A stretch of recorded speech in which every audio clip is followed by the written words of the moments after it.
speaking of his experiences with the mushrooms. But we cannot talk about the mushrooms without talking about the importance of Terrance McKenna. Because remember, this whole movement of blasting people and their psyches open was so-called psychedelics.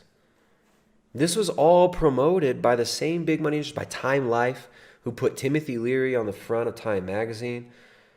Wasson, who was Wasson? Wasson was a banker from J.P. Morgan who went and brought the mushroom from Mexico in supposedly this exploration, this anthropological exploration, and brought it back after getting it from Maria Sabina and bringing the mushroom back to the West and introducing it to the Westerners. And also mescaline, peyote, was introduced to a lot of the aristocracy of Europe by Crowley. Aleister Crowley was introducing people to mescaline. It's even rumored that he introduced Huxley to mescaline. May or may not be true, but it's well known that he introduced mescaline, extracts of mescaline and peyote cactus, to many people in the upper echelon, the upper crust of European society when he was a member of the Golden Dawn and after. Right? Crowley's whole thing was all about drugs, was all about connection with entities, connection with spiritual entities that go beyond the physical, using these transportation vehicles of drugs, of yoga, and of ritual, and of ceremony, and combining all of them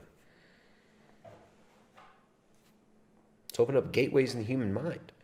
And so these things get pushed. You got hench herbivore even now pushing the mushrooms, right? Go trip out on mushrooms, bro. You're going to fix all your problems if you just trip out, dude. You're going to become enlightened, like Terence McKenna here. Across space and time, and final vindication as the world realized the truth of the transdimensional nature of the Stropharia visions and the true nearness of the worlds that they had thrown open. For it had become my belief masturbatory ramblings with an intelligent and utterly alien species was beginning for humanity. It seemed that out of the long night of cosmic time, the novelty of novelties, the moment of contact between minds on utterly different planes was the moment of contact between minds on utterly different planes, the novelty of novelties, the self-transforming machine elf objects at the end of time, the transcendental gleaming crystal at the end of time, in between the fingers of Joe Rogan and Elon Musk, as we travel through tunnels of iridescent, scintillating crystalline structures of organic and inorganic materials. This is Terence McKenna coming at you from the void. Hench herbivore, join me and the mushroom as we quiver our voices and become the next level of new male. Terence McKenna. Beginning, we were among the first to achieve contact with this other species. This feeling that like you're the only one to ever experience life. You're the only one to ever experience consciousness and humanity and the majesty and glory of God's creation. This absolute madness, this manic feeling that these drugs bring up of I'm about to break through the very fabric of reality and penetrate into the deepest mysteries. This is the prelest, is what we call it in Orthodoxy, the prelest, the spiritual delusion that this stuff brings about. You think you're the freaking tip of the spear of consciousness and evolution, and you're the only one who's ever experienced these things, and you're going to fix it all. This arrogance. Right? Somebody was asking about Gnosticism earlier. Here's Gnosticism right here. This is it. It was the real thing. We had come to the equatorial jungle to explore the dimensions glimpsed in tryptamine ecstasy, and there in the darkness of the heart of the Amazon, we had been found and touched by this bizarre and ancient life form that was now awakening to the global potential of a symbiotic relationship with technical humanity. Into the global relationship We can all transcend all of life if we just upload ourselves into Google Cloud and all stick our peepees in the poo-poo to stop having babies so we can save Gaia.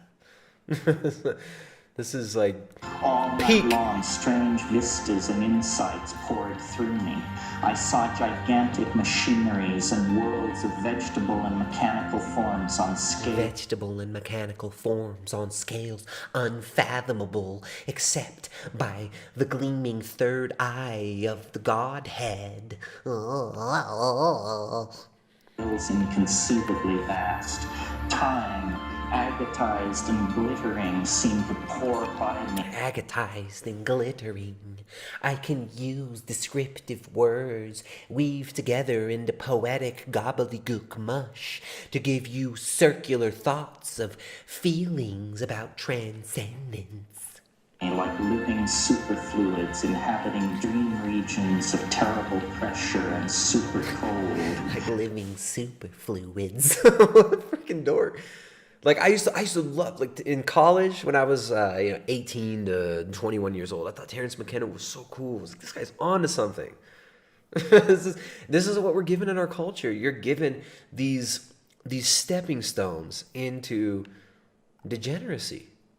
These stepping stones into just more and more confusion. Okay, so look, I know some people out there maybe have some beneficial experiences from some of these things, but I'm telling you, you're playing with fire with this stuff. And your so-called enlightenment that you experience from these things, how is it any different from things that you experienced before and after sober? You are tricking yourself into thinking that you're better off when you're just freaking sane. That's what these things do to you. And I saw the plan, the mighty plan, at last. Saw the plan, the mighty plan. At last, we could all eat the mushroom together and watch the same television programs. And if we all just eat the mushroom and are programmed with the same stimulus at specific intervals in the life of human beings, we can all become gods by becoming a part of the hive mind, and we can all live in a technocratic dystopia like THX 1138, where we all will take the mushroom and be completely indoctrinated into a human sacrifice cult of transhumanism. It was an ecstasy, an ecstasis that lasted hours and placed the seal of completion on all of my previous life. At the end, I felt reborn. But as what? I knew not. It's nonsense. It's nonsense. All right, so we've got Terence McKenna's bombastic, self-absorbed, masturbatory, pathetically poetic explanation of the so-called psychedelic experience, right?